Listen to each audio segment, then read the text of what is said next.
On the morning of December the 21st, 1939, at precisely 6:23, a diminutive farmer named Simo Häyhä, standing just 5 feet 3 inches tall, pressed himself low into a snowbank along the Kola front. Through the frozen silence, he observed a Soviet patrol making its way through a stand of birch trees, roughly 400 meters in the distance. He was 34 years old at the time, armed with nothing more than a hunting rifle that lacked any kind of scope, and he hadn't recorded a single confirmed military kill yet. He still had 505 more to go. The Red Army had deployed 3 complete divisions with the sole purpose of overwhelming this particular sector. Soviet forces were advancing with 450,000 soldiers against a Finnish defensive force of merely 32,000 men. The Soviet High Command had made confident predictions that the entire war would wrap up within a 2-week time frame. They'd even given Finland just 72 hours before they expected a complete collapse of resistance. At this point, Simo had already spent 21 consecutive days holding his position on the front line. The temperature had plummeted to negative 38 degrees Celsius, cold enough that any exposed skin would begin freezing solid in less than 2 minutes. The military-issued rifle he'd been assigned sat completely unused back in his tent. It was an M27 military rifle that came with the standard-issue scope. Every single other Finnish soldier in his unit was carrying one of these regulation rifles. Simo had flatly refused to use it. Instead, he'd brought along his own personal hunting rifle, a Finnish M28/30 model. It featured iron sights with no scope whatsoever, no magnification of any kind, just the same rifle he'd been using to hunt elk and moose in Rautjärvi ever since he turned 17 years old. His commanding officer, a lieutenant named Utilainen, had called him an absolute idiot for this decision. The lieutenant insisted that hunting rifles were meant for civilians, not soldiers. This was war, after all. Soviet snipers all had scopes on their rifles, German advisors used scopes, and professional soldiers always relied on optics for their work. Simo took the time to explain his reasoning behind the decision. A scope sits approximately 3 centimeters higher on the rifle's body, which means your head has to be positioned 3 centimeters higher as well. When you're fighting in snow, those 3 centimeters make all the difference between being completely invisible and being dead. A scope has a tendency to reflect sunlight at certain angles. Just one brief flash of light is enough to give away your exact position to the enemy. Once that happens, Soviet artillery will completely obliterate that position within a matter of minutes. A scope also has the problem of fogging up when you're operating in sub-zero temperatures like these. The moisture from your breath naturally condenses on the lens surface, leaving you effectively blind for the 5 seconds or so it takes to wipe the glass clear. And 5 seconds is more than enough time to die in 10 different ways out here. Lieutenant Utilainen responded with resignation, telling him, "Fine, go ahead and use your hunting rifle then." But he added a warning. When Soviet snipers end up killing you because you couldn't spot them through your primitive sights, you shouldn't expect any sympathy from anyone. Simo replied that he wouldn't be needing sympathy anyway, since he'd be too dead to care about it. That conversation took place on December 1st, 1939. Now 20 days further into the war, Simo had already racked up 37 confirmed kills, and Soviet commanders had begun sending specialized counter-sniper teams with the specific mission of hunting him down and eliminating him. The Soviet patrol that was currently moving through the birch trees wasn't operating like a normal patrol would. There were 6 men in total, and all of them were carrying scoped Mosin Nagant rifles.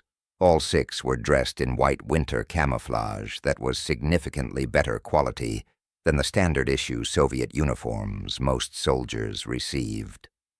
All of them moved with the kind of deliberate, careful caution that you only see in men who fully understand they're hunting a dangerous predator.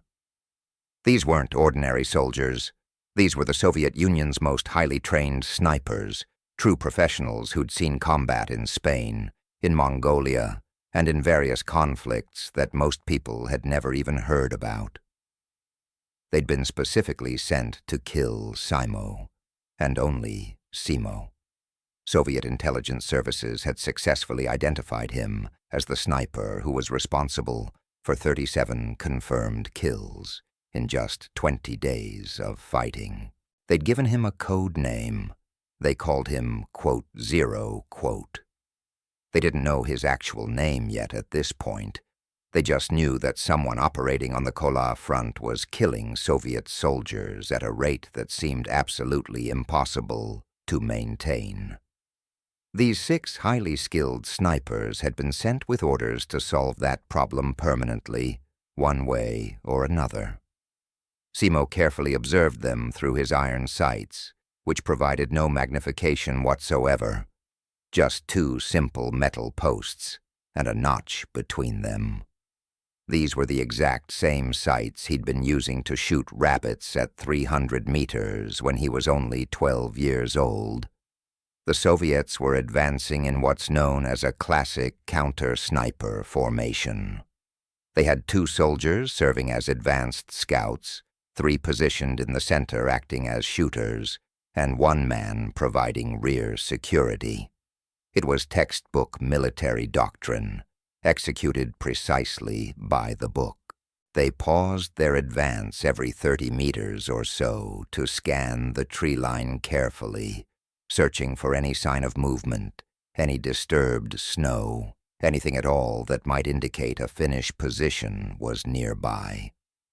At this moment, they were 400 meters away from Simo's position, which is considered too far for iron sights, according to every military manual that's ever been written. But Simo had successfully killed elk at distances of 450 meters using these same sights, so he knew exactly what he was capable of. He made the necessary adjustments for the distance and conditions.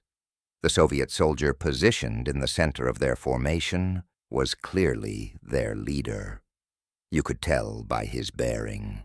He was tall, moved with confidence, and carried himself with the kind of authority that sets officers apart. Officers always move differently than regular soldiers, and even when they're trying their best to blend in with their men, you can still spot them if you know what to look for. Simo carefully settled his breathing into a controlled rhythm. His entire face was packed with snow.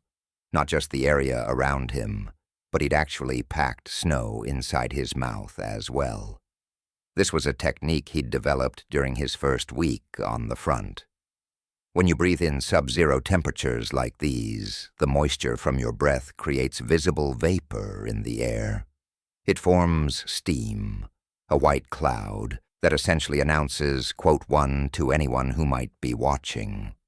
By keeping packed snow in his mouth, Simo's warm breath would melt the snow instead of creating vapor. No vapor meant no steam, which meant no visible signature of his presence. He was completely invisible. The Soviet officer came to a stop and began scanning the Finnish tree line with his binoculars, looking directly at the exact spot where Simo was positioned. Simo didn't move a muscle, didn't even flinch. He'd spent 4 hours before dawn constructing this particular position with meticulous care. It wasn't a standard fighting position by any means. There were no sandbags, no logs for fortification, no obvious defensive structures at all. It was just a micro trench that he'd dug into the snow, so incredibly shallow that someone could walk right past it and never even notice it was there. He'd carefully packed snow in front of where his muzzle would be positioned. The reason for this is that when you fire a rifle in deep snow conditions, the muzzle blast typically kicks up a massive cloud of powder that rises into the air. Every Soviet soldier within 500 meters would be able to see that telltale cloud clearly, but Simo's carefully packed snow would absorb the blast instead. No cloud, no signature left behind. The rifle would fire its round, the bullet would travel to its target, the target would die, and nobody watching would have any idea where the shot had actually come from. The Soviet officer finally lowered his binoculars and signaled to his team that they should continue advancing forward. They moved ahead, clearly confident that they hadn't spotted anything suspicious in their scan. Simo waited patiently until they had closed the distance to 380 meters, closer than he actually needed them to be. But he wanted absolute certainty for this shot. He carefully placed the front sight post directly on the officer's chest, breathed out slowly and steadily, and then pulled the trigger smoothly. The M28/30 kicked back against his shoulder with its familiar recoil. The sharp crack of the shot echoed across the frozen forest landscape. At a distance of 380 meters, the Soviet officer dropped instantly, as if someone had cut all the strings, holding him up like a puppet. One shot, straight through center mass, and he was dead before his body even hit the snow. The other 5 Soviets immediately scattered in response. Their training took over automatically. They dove for whatever cover they could find, whether it was behind trees or into snowdrifts, anywhere that wasn't standing exposed in the open. They had absolutely no idea where the shot had come from. Simo had already worked the bolt and chambered another round in his rifle. The bolt mechanism operated smoothly. That's Finnish engineering for you. He began scanning the trees where the Soviets had taken cover, looking for his next target. One of them made a critical mistake in his panic. He moved too quickly and exposed his shoulder for just half a second. Simo fired immediately. The Soviet jerked backward violently from the impact. The hit wasn't necessarily fatal, but the man was down and out of the fight. 4 enemies left now. Simo settled in to wait again. These Soviets were true professionals, so they wouldn't panic and make stupid mistakes. They'd follow their doctrine to the letter, establish a base of fire to suppress the Finnish position, then maneuver forces to flank around it. The only problem with their plan was that they had absolutely no idea where the Finnish position actually was. Simo had made absolutely certain of that. His micro-trench was completely invisible to anyone looking for it. His packed snow technique had prevented any muzzle flash from being visible. His controlled breathing meant there was no vapor signature to give him away. To the Soviets trying to locate him, it must have felt like being shot by a ghost that left no trace. 3 full minutes passed with nothing moving in the forest. Then Soviet military doctrine reasserted itself in their response. 2 of them opened fire with their rifles, laying down suppressive fire and spraying bullets at the general area where they thought the Finnish sniper might possibly be positioned. The problem was they were shooting approximately 50 meters too far to the right of his actual position. Simo didn't flinch or react in any way. He just continued watching through his iron sights calmly as they wasted their ammunition shooting at nothing. While those 2 were keeping up their suppressive fire, the 4th Soviet made his move. It was a classic example of bounding Overwatch tactics. Suppress the enemy position, then maneuver to a better position, then reposition for the next bound. He sprinted from one tree to another in a fast movement, covering about 60 meters. It was a professional execution of the tactic. Simo tracked his movement carefully, led the moving target, and fired his shot. The Soviet fell in mid-sprint, tumbled forward into the snow, and didn't move again. 3 Soviets left now. 2 of them were still firing away at nothing, wasting ammunition. The 3rd Soviet had stopped shooting entirely. He'd clearly realized the truth of their situation. Their position was completely hopeless. They couldn't see where the Finnish sniper was hiding. They couldn't suppress him effectively, and they couldn't flank him. They were simply targets in a shooting gallery, waiting to be picked off. The smart Soviet made the decision to run. He abandoned his position entirely and sprinted back toward Soviet lines, which were 400 meters away. He weaved between trees, using whatever cover he could find. Simo deliberately chose not to shoot him. He let the man run, because the message that soldier would carry back was worth more than one more kill. Let him run back and tell his commanders what happened here. Let him explain that 6 elite Soviet snipers had been sent to kill 1 Finnish farmer, and only one of them had survived to tell the tale. Let Soviet intelligence process that information and try to make sense of it. Let them begin to understand what they were actually facing out here. The 2 remaining Soviets kept up their suppressive fire for another 30 seconds or so before reality set in. Then they realized their entire team was gone. They stopped shooting, looked around at the bodies lying in the snow, and understood their situation. They ran as well, both of them sprinting back toward Soviet lines as fast as they could move. Simo could have easily shot both of them. They would have been easy shots to make. But he'd already made his point clearly enough. 5 dead Soviet soldiers, 1 wounded, all within a span of 6 minutes, all killed by a hunting rifle that had no scope attached to it. That particular engagement took place on December the 21st, 1939. By the time that day ended, Simo had killed 11 more Soviet soldiers. By the end of that week, his total had reached 43 confirmed kills, and Soviet command had given him a proper name, Quote 2, which means Quote 3 in Russian. The Kola front stretched for 32 kilometers of frozen hell, a narrow defensive line that was being held by the Finnish 12th Division against 3 full Soviet divisions. Soviet commanders had expected to break through in a matter of hours when they first attacked. They had 150,000 men at their disposal. The Finns had fewer than 4,000 soldiers defending this specific sector of the line. According to the math, Finland should have lost this fight decisively. But the math didn't take into account the terrain they were fighting in.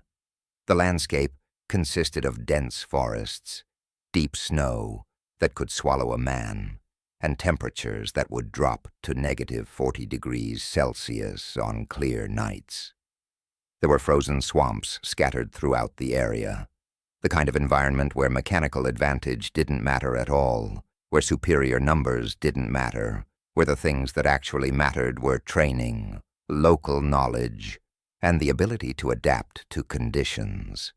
And in that particular type of environment, Simo Häyhä was the apex predator. He knew these forests intimately, from 2 decades of hunting in them. He knew which trees would offer proper cover, which snowdrifts were deep enough to hide in completely, which frozen creeks would support a man's weight, and which ones would crack under you and drown you in freezing water. He knew the wind patterns throughout the day, how temperature inversions would affect the trajectory of a bullet in flight, and how snow-laden branches would deflect sound in unexpected ways. He'd spent decades of his life learning how to kill animals, that had evolved specifically to detect humans approaching them. Moose that could smell a human from 800 meters away if you were downwind of them. Elk that could hear the sound of a rifle bolt being worked from 500 meters away. Bears that would charge directly at you if you missed your first shot. Now he was applying all of that accumulated knowledge to killing human beings who had absolutely no evolutionary defense against someone like him. Soviet military doctrine had been built specifically for conventional warfare.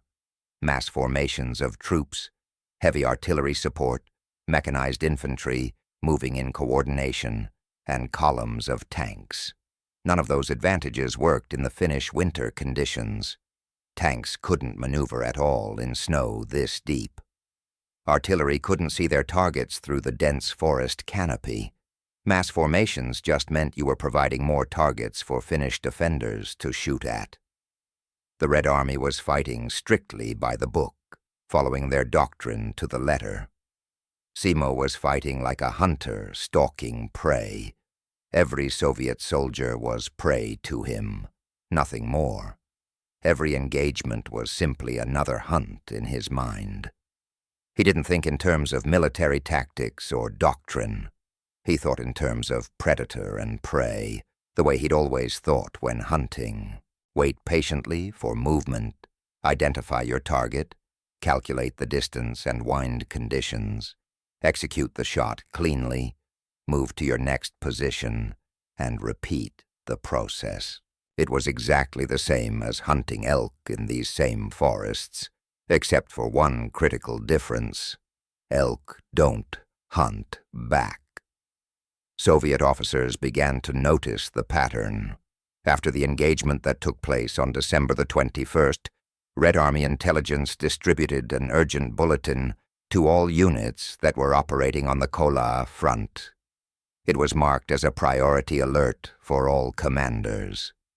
There was a Finnish sniper operating in Sector 7 of the line. Intelligence estimated more than 50 confirmed kills at this point. He hunts from concealed positions, using an iron sight rifle with no scope. He does not follow standard sniper doctrine in any way. All units should exercise extreme caution when operating in this area. The bulletin went on to describe his tactics in detail. He uses micro-positions that are completely invisible until you're already dead. There's no muzzle flash to spot. There's no vapor signature from his breath. He takes shots from distances that should be impossible to achieve with iron sights alone. Soviet command recommended an immediate artillery bombardment of any suspected Finnish sniper positions in response. Use saturation fire. If you can't see the sniper, just kill everything in the entire area. The Soviets fired 160 artillery shells at the sector where Simo was known to be operating on December 23rd. They completely obliterated 4 square kilometers of forest with the bombardment. Trees were shattered into splinters, snow exploded into vapor clouds, and the bombardment continued for 40 solid minutes. When it finally stopped, Soviet patrols moved carefully into the area to confirm the kill. They found absolutely nothing at all. No body, no blood, no equipment, no sign he'd ever been there. Simo had heard the artillery batteries warming up in the distance. He'd relocated 2 kilometers west before the very first shell landed in the area. By the time Soviet patrols arrived to search the devastated zone, he was already settled into a completely new position, already hunting again. He killed 5 Soviet soldiers that same afternoon, all of them at ranges exceeding 350 meters, all with his iron sight hunting rifle that supposedly couldn't make those shots. All of this happened before the Soviets could call in another artillery strike on his new position. Soviet tactics clearly weren't working against him, so they decided to try something different. They sent Commissar Mikhail Vulov to solve the problem once and for all. Vulov was NKVD, the Soviet secret police organization, and he'd served as a sniper during the Russian Civil War. He had 127 confirmed kills to his name.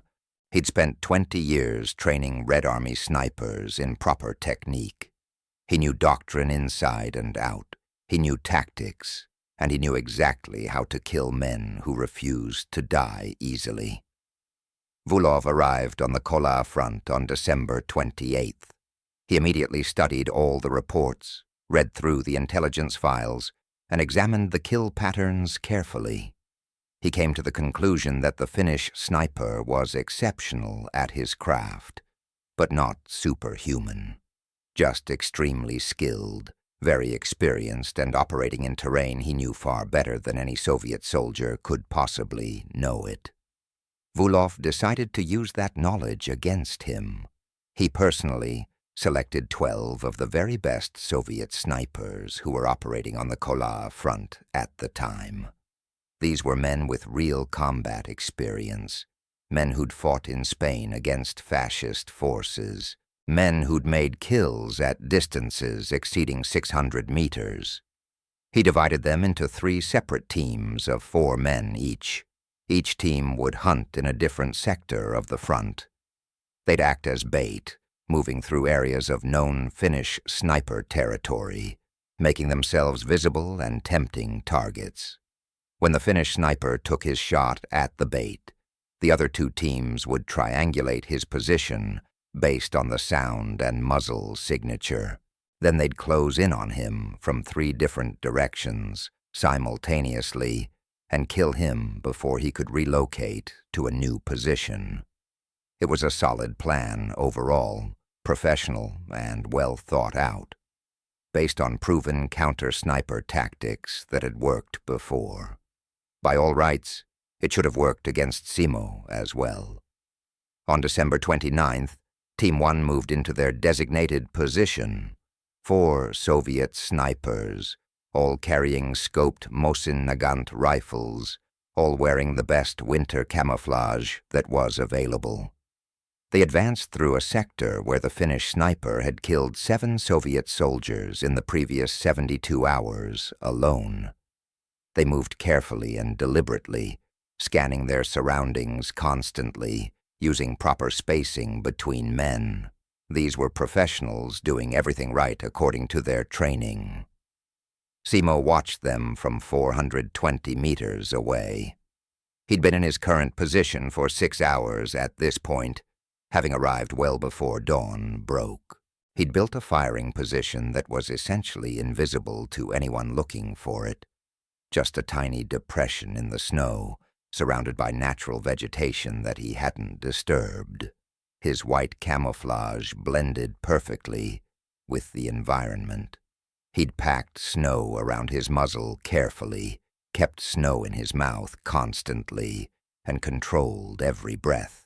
He was a ghost. The Soviet team came to a stop at 380 meters from his position. The team leader, who wore a sergeant's insignia, raised his binoculars and began scanning the Finnish side of the lines. He was looking directly at where Simo was positioned. Simo didn't move even slightly. His breathing stayed shallow, and he remained completely still. The sergeant lowered his binoculars after his scan and signaled to his team to advance forward. The team began moving again. Simo made a critical decision in that moment. These weren't regular Soviet soldiers on a normal patrol. These were hunters, counter-sniper specialists who knew what they were doing. If he shot just one of them, the others would immediately scatter and identify his position within seconds. If he waited for them to pass by, they'd eventually detect him. It was only a matter of time. So he did something that seemed completely insane. He shot all 4 of them. The first shot came at 6:47 in the morning. The team leader at 380 meters, center mass hit, dead, instantly. The second shot came 3.2 seconds later. The Soviet on the left side of the formation was turning to try to locate where the first shot had come from. 390 meters away, shot through the chest, dead. The third shot came 4.1 seconds after that. The Soviet on the right was diving for cover, trying to save himself. 370 meters, moving target. Simo hit him in mid-dive, and he was dead before he even landed in the snow. The fourth shot came 5.7 seconds later. The last Soviet was sprinting toward a tree for cover, running downhill, which created a declining angle. Simo led the moving target, calculated the drop, and fired. The Soviet fell, rolled about 10 meters down the slope, came to a stop, and didn't move again. 4 shots total. Elapsed time, 18.9 seconds. 4 dead Soviet snipers, all professionals. Simo didn't wait around to confirm his kills or admire his work. He abandoned his position immediately, moved 600 meters to the northeast, and set up in a completely different area. By the time Soviet forces responded to the engagement and arrived at the scene, he was long gone. Vulov received the report at 7:13 in the morning. 4 of his best men were dead, all killed in under 20 seconds of fighting, all killed by someone using iron sights at distances that should require a scope to achieve. He realized something important in that moment. The Finnish sniper wasn't playing by the same rules as everyone else. He wasn't following doctrine or standard procedures. He was operating on pure hunting instinct that he'd developed over decades. And he was better at it than anyone Vulov had ever seen in his entire career. Vulov tried implementing different tactics after that. He sent patrols out at night when visibility was poor. Simo killed them anyway. He sent teams equipped with scoped rifles and dedicated spotters. Simo killed them too. He sent diversionary forces attacking from multiple directions to confuse the Finnish defenses. Simo identified which attacks were feints and killed the real assault team. Vulov called in artillery bombardments on suspected Finnish positions. Simo relocated before the shells even landed in the area. Every single tactic failed. Every team died.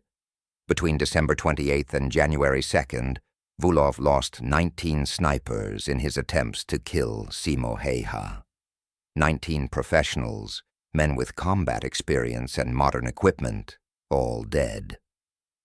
All killed by a 5'3" Finnish farmer with a hunting rifle that had no scope. On January 3rd, Vulov formally requested reassignment from the Kola front. He told his commanding officer that the Finnish sniper was effectively unkillable, that conventional tactics wouldn't work against him, and that the only way to stop him would be saturation artillery or aerial bombardment, burn the entire forest to the ground, and kill everything in it. Otherwise, the White Death would just continue killing Soviet soldiers until either the war ended or he ran out of ammunition. Soviet command rejected Vulov's request for reassignment. They said failure wasn't acceptable under any circumstances. They said the NKVD doesn't retreat from anything. They said he would solve this problem one way or another, or he'd face serious consequences for his failure. Vulov stayed on the front, and on January 6th, he died. He was killed by a single rifle shot at 410 meters. Iron sights, no scope.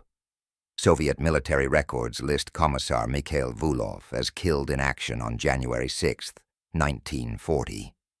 They don't mention anywhere in those records that he was killed while trying to hunt the White Death. They don't mention that he failed in his mission. By mid-January, Soviet command had fundamentally changed their tactics. They stopped sending specialized counter-sniper teams after him. They stopped trying to hunt Simo directly at all. Instead, they simply started avoiding his sector entirely. They routed patrols around the areas where he was known to be operating. They accepted that certain sections of the Kolaya front were lethal to enter. They accepted that casualties were inevitable if you went into his hunting ground. This represented a psychological defeat for the Soviet forces. They had 150,000 soldiers available. They had artillery support. They had tanks. They had air support. And yet they were routing around one Finnish farmer because they simply couldn't kill him. Finnish command noticed this change immediately. Lieutenant Utilainen, who had mocked Simo's iron sight rifle 6 weeks earlier, formally apologized to him.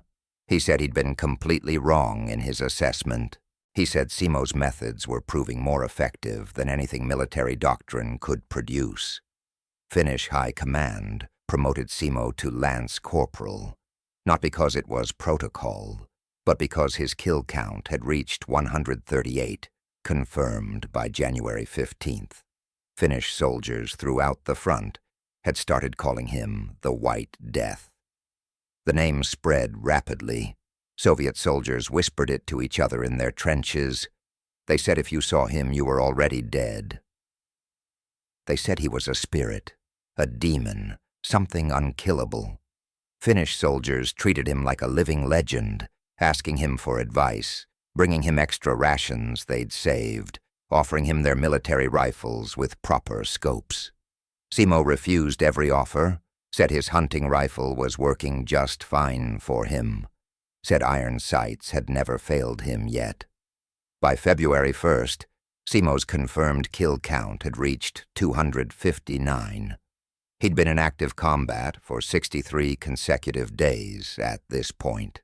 That works out to 4.1 kills per day, every single day, for 9 weeks straight, without a break. Soviet casualties on the Kola front were absolutely catastrophic, not just from Simo personally, but he'd created a psychological effect that multiplied his impact. Soviet soldiers were terrified of Finnish snipers in general now. Every tree could be hiding death waiting for you. Every snowdrift could be concealing a ghost. Morale had collapsed completely in some units. Entire units were refusing to advance into certain sectors of the line. Officers had to threaten execution just to get their men to move forward. And when they did finally move forward, Simo was waiting for them. Always. In February, Soviet command decided to try one final tactic against him. They sent an entire rifle company, 120 men strong. Their orders were simple: sweep the sector where the White Death was known to operate. Kill everything that moves, leave nothing alive. The company began their advance on February 17th. Morning fog had reduced visibility to about 100 meters, which created perfect conditions for the Soviet forces to advance. These were terrible conditions for a lone sniper to operate in. By all logic, Simo should have retreated from this situation. He should have abandoned his position immediately. He should have relocated to a safer sector of the front. He didn't retreat. He'd built 3 completely separate fighting positions within 200 meters of each other, all invisible to observers, all with clear sight lines to the likely approach routes, all pre-sighted for distance and wind conditions. He waited patiently in the first position until the Soviet company had advanced to 380 meters away. Then he opened fire, taking 1 shot every 6 to 8 seconds, all aimed shots, all center mass hits. He killed 7 Soviet soldiers in the first 50 seconds of engagement. The company immediately scattered, taking whatever cover they could find, trying desperately to identify where the shots were coming from. Officers were shouting orders frantically. Soldiers returned fire in the general direction they thought the shots were coming from, but they were shooting at absolutely nothing. Simo wasn't in his first position anymore. He'd already moved to his second position, located 60 meters to the northwest. He continued firing methodically. 8 more kills in 40 seconds from the new position. Soviet soldiers started panicking openly now. Some retreated, some charged forward blindly, some just froze where they were. Officers were losing control of their men. The company was fragmenting into chaos.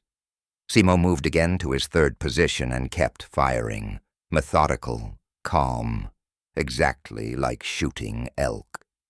Except elk don't shoot back at you, and these weren't elk.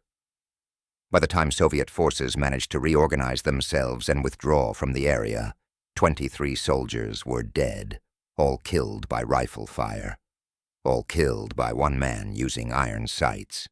The company retreated in complete disorder. Officers couldn't maintain any cohesion in their ranks. Soldiers were absolutely terrified. They'd been told they were fighting Finns. Nobody had told them they were fighting the White Death himself. Soviet command filed an official report afterward. They recommended that the entire sector be bypassed completely. They said offensive operations were not viable while the Finnish sniper remained active in the area. They recommended waiting until spring when the snow melted and vegetation changed. They recommended literally anything except sending more men to die in that sector. But the winter war wouldn't last until spring arrived. The Soviets were winning elsewhere on other fronts, breaking through Finnish lines in the north, pushing toward Viipuri in the south. The Kola front was locked in a stalemate, but the rest of Finland was collapsing under the pressure. On March 6, 1940, Simo was in his standard position, a micro-trench near a frozen creek. He'd been there since 4:30 in the morning, watching, waiting for targets. At 10:47 in the morning, Soviet artillery suddenly opened fire. It wasn't targeted fire, just random bombardment. Harassment fire designed to suppress Finnish positions and force defenders to keep their heads down. Shells were landing randomly across the entire sector, some close to positions, some far away, all creating massive explosions. One shell landed approximately 40 meters from Simo's position. It wasn't close enough to kill him outright, but it was close enough that the blast wave threw him sideways violently. He lost consciousness for maybe 30 seconds. When he came to, his face hurt terribly. Something was very wrong. He touched his face with his hand. His hand came away, completely covered in blood. An explosive bullet had struck him, not from the shell, but an actual bullet. Soviet forces were using explosive anti-materiel rounds designed to destroy equipment. These rounds were illegal under the Geneva Convention for use against personnel. The round had hit near his jaw and exploded on impact, tearing off most of his lower jaw, destroying his left cheek completely. Several teeth were gone. Blood was everywhere. He was still conscious somehow, still thinking clearly. He knew the injury was fatal. He knew no medic could save him from this. He knew he should already be dead. He started crawling away from his position toward Finnish lines, leaving a trail of blood in the snow behind him. 200 meters of crawling, bleeding continuously, dying. Finnish soldiers found him 20 minutes later. They thought he was already dead when they first saw him. There was so much blood, his face was destroyed. There was no way anyone could survive that kind of injury. Except he was still breathing. Barely, but breathing. They carried him to a field hospital as quickly as they could. The medics looked at him and said there was nothing they could do for him. The wound was too severe. There was too much tissue damage, too much blood loss. They made him as comfortable as possible and expected him to die within hours. He didn't die. The Winter War officially ended on March 13th, 1940. Finland signed a peace treaty with the Soviet Union, ceded 11% of its territory, lost 30,000 soldiers, but survived as an independent nation. Simo woke from his coma, on March 13th, the exact same day the war ended. He'd been unconscious for 7 full days. The medics called it a miracle that he was alive. Doctors said it was medically impossible. They said the human body couldn't survive that kind of trauma. They said even if he somehow survived, the brain damage would leave him in a vegetative state for life. Simo proved every single one of them wrong. He regained consciousness fully. He could think clearly. He could understand what people were saying to him. He couldn't speak anymore, though. He couldn't eat solid food. His face would require years of reconstructive surgery. But he was alive against all odds. Finnish military records officially confirmed his final kill count after the war ended. 505 confirmed sniper kills, plus approximately 200 additional kills with a Suomi KP-31 submachine gun during close combat when Soviet forces got close enough for that kind of fighting. 505 confirmed kills in 97 days of combat. That's 5.22 kills per day, every single day, for more than 3 months straight. All with a hunting rifle, iron sights, no scope, no magnification, just decades of hunting experience and an absolute refusal to let doctrine override what was actually effective.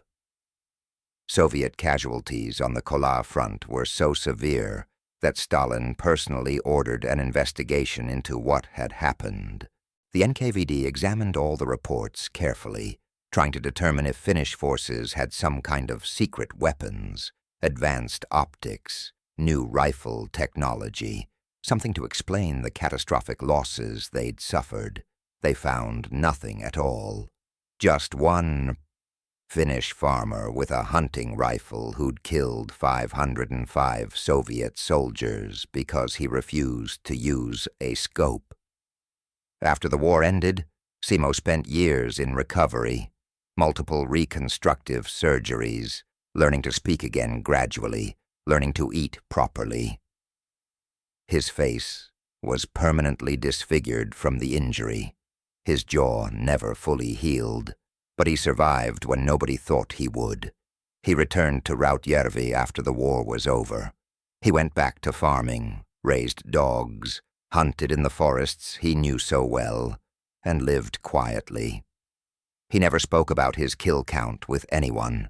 He never bragged about what he'd accomplished. When journalists came to ask him about the war, he said he'd simply done his duty, nothing more than that. When they asked specifically about killing 505 Soviet soldiers, he said he was just a farmer who happened to be good at shooting. When they asked about the specialized techniques he'd used, he said they were just hunting techniques. Nothing military, nothing special at all. He died on April 1st, 2002. He was 96 years old at the time of his death. He'd lived 62 years after being shot in the face with an explosive bullet. He'd outlived the Soviet Union entirely. He'd outlived the Winter War. He'd outlived Stalin. He'd outlived everyone who had tried to kill him. At his funeral, Finnish veterans described him as the greatest sniper in military history. Military historians said that no sniper had ever matched his confirmed kill count in any war. 505 kills in 97 days remains completely unmatched to this day. Simo's M28/30 rifle was donated to the Finnish Military Museum after his death. It's displayed in a glass case with a plaque that reads, "Rifle of Simo Häyhä, the White Death, 505 confirmed kills." The rifle still has its iron sights mounted on it. No scope, never needed one. Next to the rifle is a photograph of Simo. He's 34 years old in the image, standing in snow, holding his rifle in his hands, his face completely expressionless, his eyes staring directly at the camera. There's no emotion visible in those eyes whatsoever, no pride, no fear, no satisfaction, just the calm certainty of a man who knew exactly what he was capable of achieving.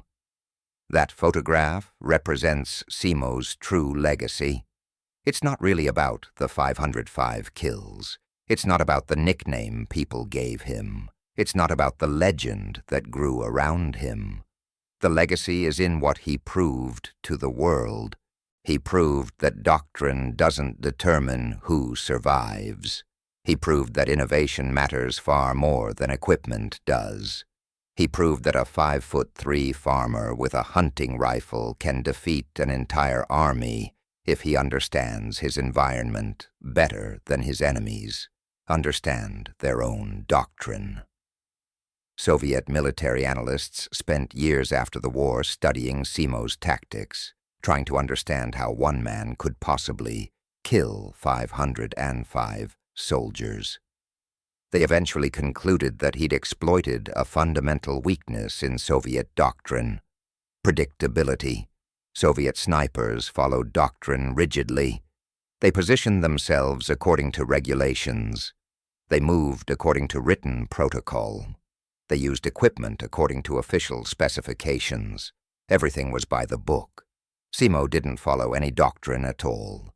He positioned himself wherever it actually worked. He moved whenever it was necessary.